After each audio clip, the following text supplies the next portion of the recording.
Your boy has learned how to clap. I've gone from the claps of a weak small boy to the claps of a thunderous man. I clap like I'm an arm wrestler, for God's sakes. You know it's true. Now, all the new subscribers are like, what the hell is he talking about? But the day ones know. They know the evolution. Let's get into it, guys. Coach Colin here. Now, what has taken place is Candace actually exposed the cameraman, the guy who's the head of the AV that was going on around Charlie the day that tragedy struck. Now, she shows a video of this guy. Now, I already showed this video. Valhalla VFT showed this video as well. That's where I actually found out about it. And this man basically just goes up behind the wall and starts filming everything. And we all thought that was very odd. And Candace actually ended up showing us the video that he filmed, which was pretty dramatic. Completely understandably dramatic. But she showed us this. Now, what she did was inadvertently expose something massive that nobody has been talking about. This is nuts. And it makes you look at the whole situation around Charlie much different, because I'm just going to say it. In my view, he could have been saved. I don't know that for sure. People are saying as soon as he hit the ground, he was gone, etc., etc. I don't know that for sure. But there were people that were there, that were ready to help. Why didn't they actually step in? Why weren't they given the chance to step in? Why weren't they called to step in? You're going to understand what I'm talking about in a quick second. Let's start off with the Candace clip. Then I'm going to show some more stuff. This is mind-blowing. So please stay tuned right now. Let's go. This is Candace talking about that cameraman, head of the AV, going on at Charlie's event. Mikey McCoy, when Charlie gets shot. Now, to his credit, he actually did see Charlie get shot. He saw in like a split second, sees Charlie bleeding and runs, and doesn't run very far. He just runs a couple of yards away. Now, I should mention that the camera guy, he too was also brought into the company by Tyler Boyer, okay? And if you have worked with Charlie for this long, over a decade, and you watch Charlie Kirk get shot, what do? What would you do? I'm asking you this question at home. What would you do? I say two things that are pretty commonplace, right? You choose between fight or flight. You run towards him or you run away, and you run away far, because you don't know what's happening. Is it one shot? Are there multiple people? Are you being pursued? There's no way to process that. If you are going to be in flight, you should be sprinting and maybe calling 911. That's what I would have done if I wanted to run away and not towards Charlie to make sure he's okay. But this second close friend of Charlie chose to run just a few yards away up to a grassy knoll to take out his phone. A couple of seconds later, he takes out his phone and he begins recording himself. It's a selfie video. Takes a video of himself. So let's watch that video. They just shot Charlie. They just shot Charlie. They just shot Charlie.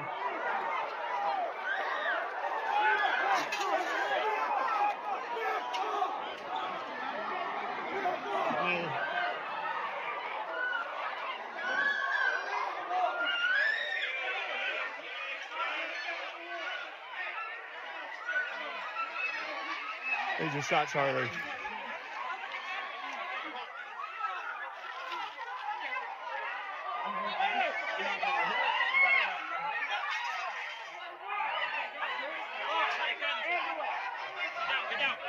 He's dead. God help him.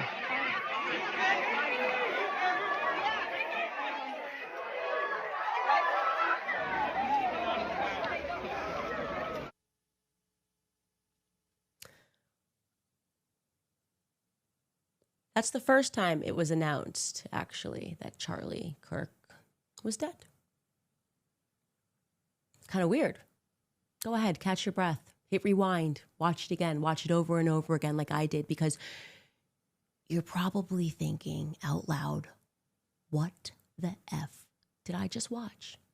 What's going on? What were Charlie's closest friends and allies and the people that were going to carry on the torch doing? Oh, picking up phone calls that they were already on and filming themselves and prematurely announcing when not a single person could have known that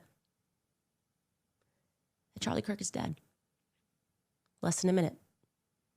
Declared dead. No instinct to run towards him. No instinct to run further away, maybe because you got to backtrack and go get the cameras a minute after this ends is when he goes and gets the cameras, okay? Rather, let me record me and my reaction, which doesn't actually feel to me to be too distraught, okay? In fact, if this is one of those videos that made me so upset that I was like mad at other people, you know? Like I was like mad at Savannah. I saw Mikey McCoy's reaction. Now I'm looking at this guy's reaction. I'm like, Savannah, like one of the homies. I get assassinated. You film yourself. I get assassinated. You're talking about my succession plan. A couple of days later, I get assassinated. You're lying about little things about me. Everything Turning Point is doing is wrong. And you know it's wrong. You know it's wrong deep down.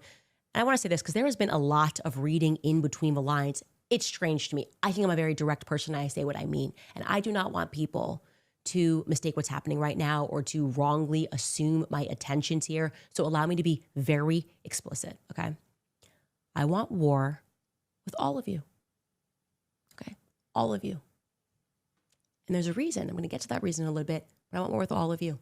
So write your articles, issue your statements, email the White House, reach out for comment, okay? Say whatever it is you want to say about me. I want war with all of you. How happy would you be in heaven if you saw one of your friends riding this hard for you? On top of that, it's like maybe even they weren't friends that talked all the time. And you look down and you're like, who's going? Is it my sister? Is it my mom? Is it my dad? And Jesus is like, huh, buddy, no, it's not. And you're like, well, who is it? Is it Mikey? Is it Mikey McCoy? He's going hard for me, huh? Jesus is like, no, no, not at all. And you look down and it's one of your friends that you don't even talk to every single day, and they're riding the hardest for you. How happy would you be? You'd be like, damn, I should have never, ever, for the sake of business, distanced myself from this person. They were my only real friend. Anyway, let's jump into, the video. Because, the question is, did you see it? Did you see what Candace showed us? I'm sure you did, right? You saw the man and he was filming himself, right? But did you see what other people saw?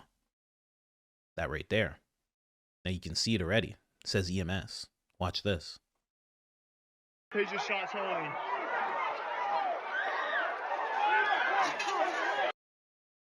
EMS. Right there.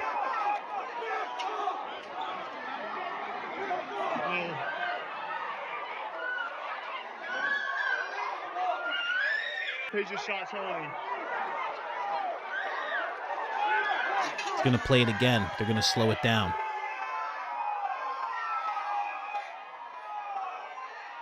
Right there. Right there. Those two guys. That's EMS. Because I was wondering, I was like, you have to have people. You don't have an ambulance there and you have no one there? I felt like you're not even allowed to do that.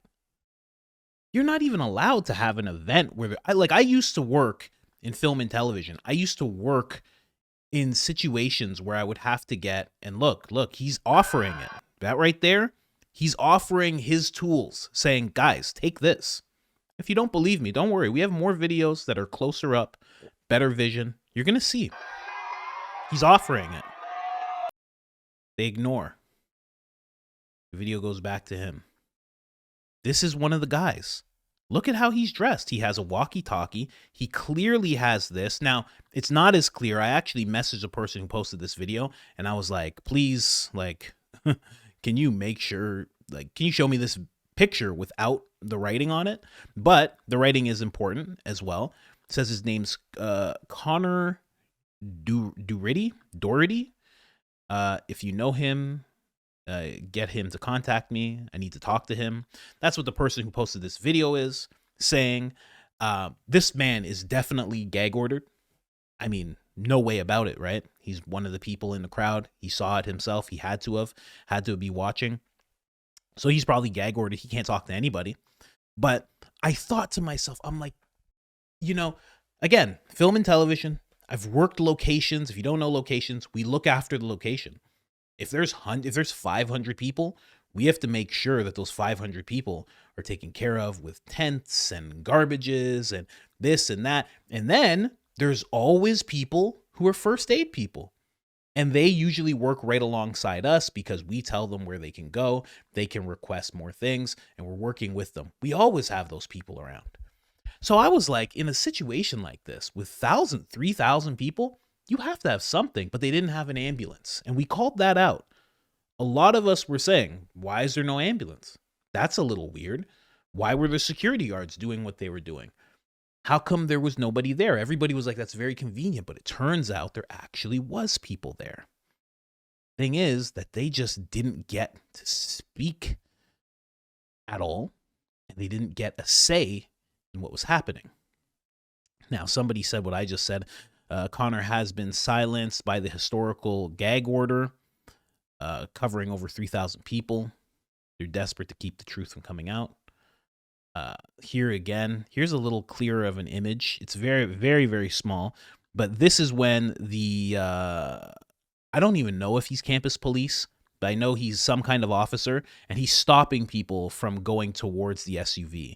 But if you see right here, you see that EMS bag. Now, that might not be enough for you. We have more. But let's just read a little pushback first. Charlie security tended to the wound immediately, and they continued to do CPR in the car on the way to the hospital. The goal was to get him away from the scene ASAP. They didn't know where the shooter was. The doctor said Charlie was dead before he hit the ground, and his team knew that. Now, the problem with what this person just said is they said that he was dead before he hit the ground, and his team knew that, but they also said this team was working to get him far away from the scene because they didn't know if there was another shooter. So I don't think I need to explain that too deeply to show that that person doesn't know what they're talking about. The person who posted this clip actually said, and I guess they have experience in EMS. You can trust me on that. I was going through all their comments just now. He actually did reveal that. There's zero reason to deny EMS the ability to treat Charlie, or at least take the trauma bag. That's what it's called, a trauma bag. With would have things like AED, which are crucial when doing CPR. 100%. That makes a lot of sense.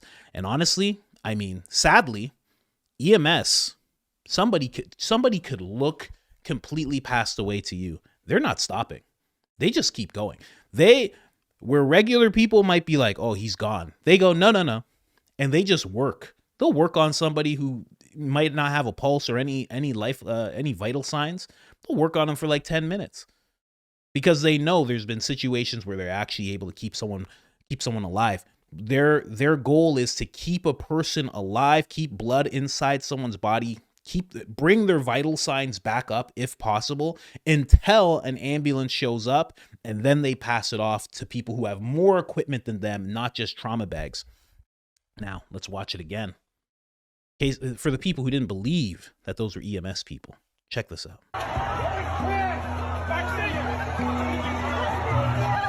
I push my fingers into. The video was so clear. Oh, whoever posted this video, come on, man. It was so clear. I could have done the zoom in myself. It was the clearest video we've ever seen. Look at that. Look how clear that video is. And then you decide to zoom in and you make it potato vision. Come on, man. I don't know why people taking liberties. So many people taking liberties, man. It's crazy. I'm going to silence this just because it's like some video track being played, but I'll go over it. So that's Charlie being rushed off. EMS. Right there. So that means They didn't even have a chance to run up on Charlie when he was on the ground. And that would have been the time to have, look, that's a trauma bag right there. Right? So again, they are showing Frank here, but also they're pointing to the fact that there are EMS guys in the background. So it's not like these guys weren't around. You'll end up seeing them right around here. There he is. Walks by. He's on scene. This is the guy that should have been doing what the security guards were doing. And I'm not saying this out of an attack on him. The security is supposed to be working alongside the campus police and any EMS. They're supposed to be saying, we got our guys there for EMS. I've had to do this in film and television. We have these guys over there. If anything happens, I know these guys are there. Hey, buddy, stay close because we might need you.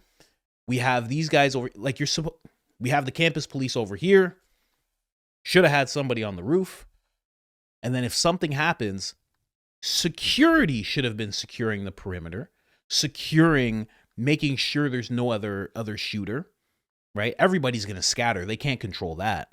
But they could have controlled that little situation, that little radius of where Charlie was. They lock that down. They say, EMS, get over here right away. Get over here and do whatever you got to do. Keep the blood in this guy's body, please. So this is before the shot. Right, so they're just showing everything that's going on. And this is him and his boy. See, he's taking off that trauma bag because he wants to offer it up. Let me make sure you guys see it. He's offering up that trauma bag. So the one guy named Connor, he keeps his.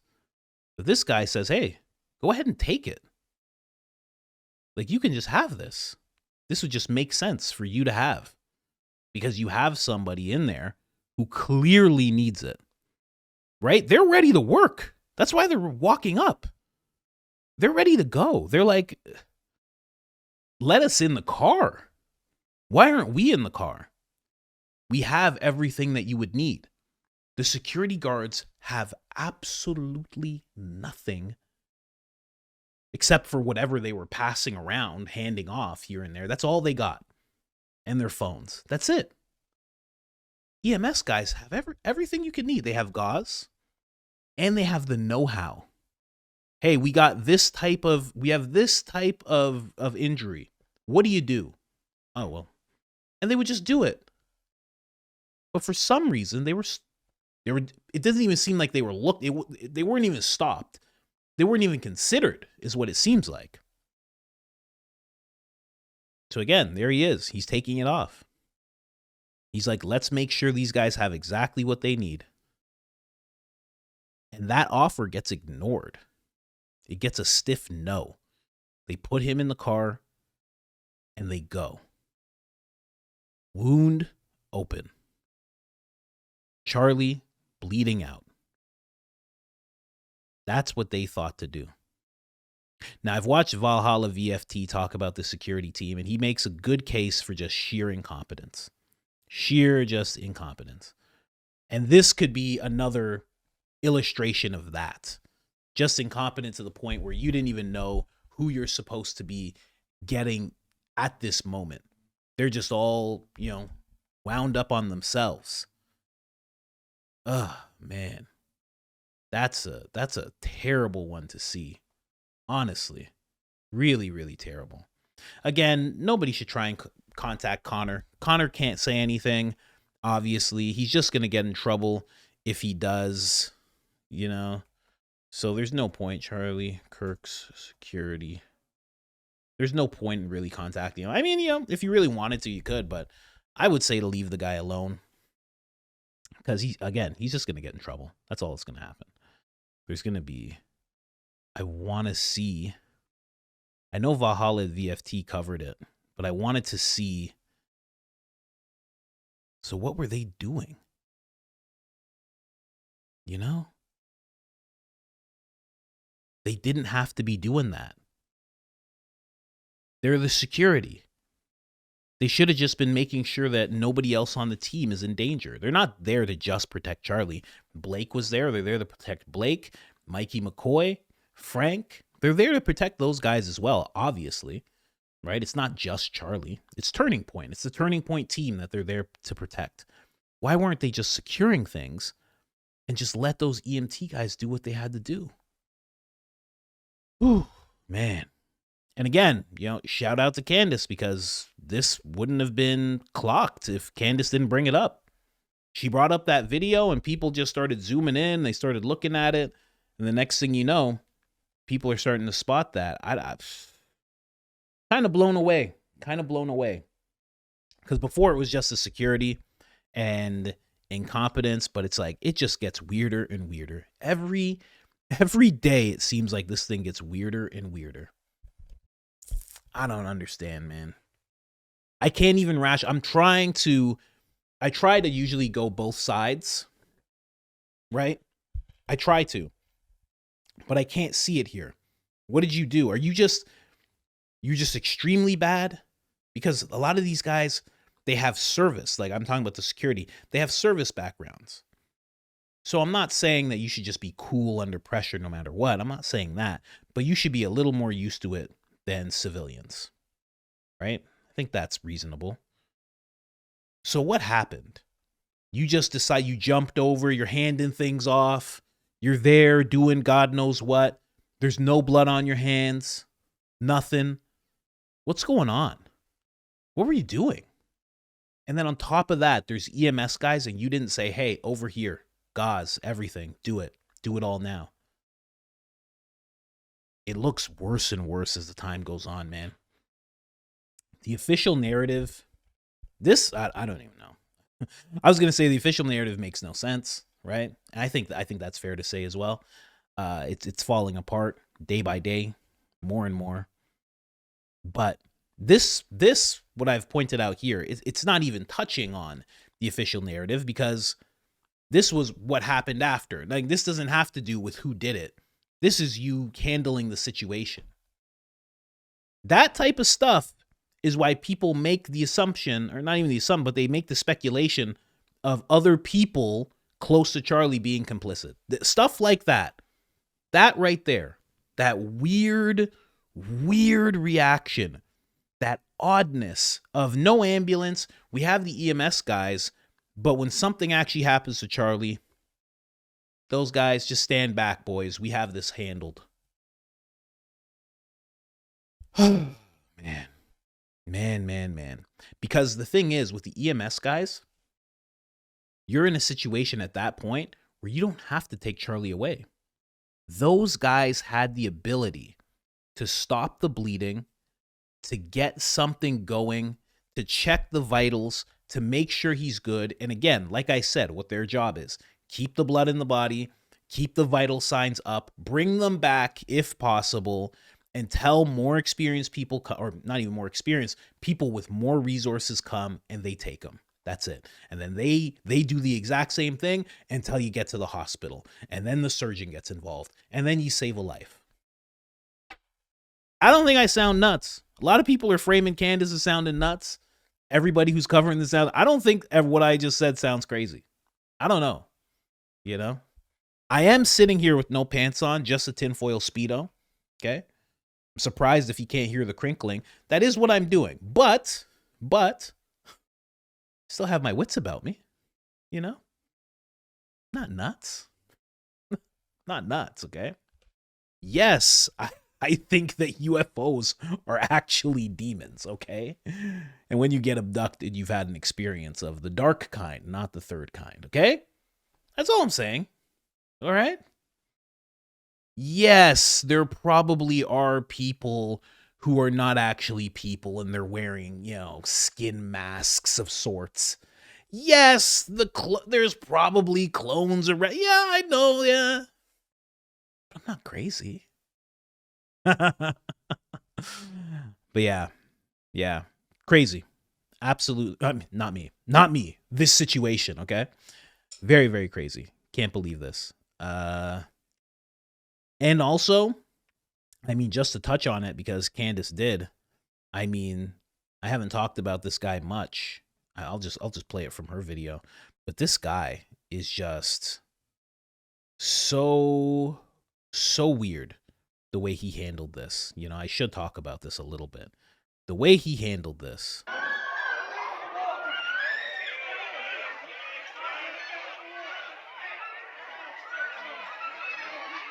They just shot Charlie.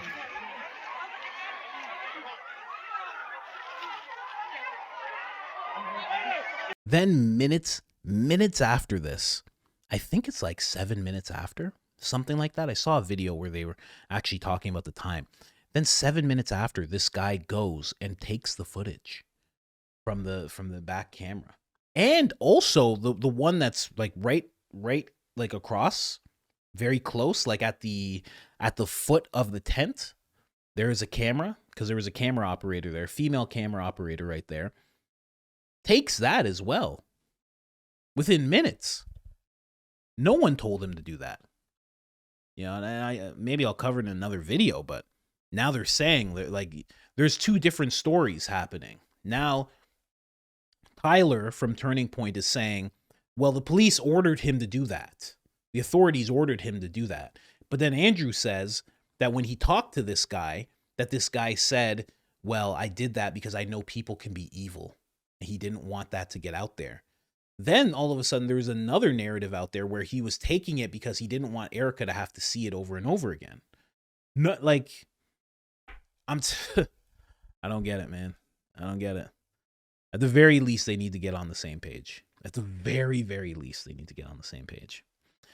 Let's play the rest of it.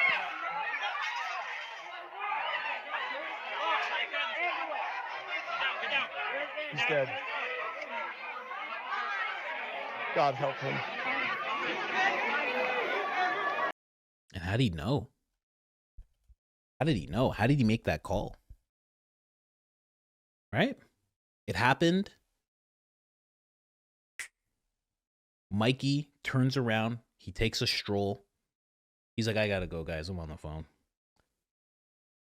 Hi, is this the Prime Minister of Philadelphia? So Mikey takes a stroll, right? Blake, the bald guy, I'm sure you've seen him. I've made videos where he's in it as well. He was one of the persons that responded to Candace. He runs off, but he doesn't run because it's a small corridor. I'm quoting him. It's a small corridor, so, you know, you want to run, but you have to walk. So that's the only reason people were walking away, or Mikey was walking away. Those are his words. I know. They barely make sense, right? I know. So that happens. This guy also sees it. I don't know what this guy's name is. He also sees it. He runs off right away. I mean, they those three people who were involved, like with the production and the team, those three people did not have enough time to see how much came out. They didn't have time to see that. They were already gone. So for this guy, at least, to be like, oh, he's gone. He's done. Doesn't make any sense. So prophetic that Charlie knew that this was going to happen. Said to Candace in a text message that he dreams about it all the time. That he dreams about this type of thing happening all the time. And to still push forward with it. It's a strong guy. Strong guy. Believe you me, if I had a dream that if I go and I cross the street, something bad's going to happen to me, I'm staying on one side of the street. If I have the dream all the time that if I cross the street and go down that street, something bad's going to happen to me, I never go down that street. Google Maps. No, different route. Give me a different route. Thank you. That's what I do. Not Charlie. Charlie was like, well, let's keep going. He said he felt it in his gut that it was going to happen. And was still doing it. That's a wild man. That's a wild man. That's hardcore. I have to tell you. But yeah, I just wanted to show you guys this. So I'm out of here.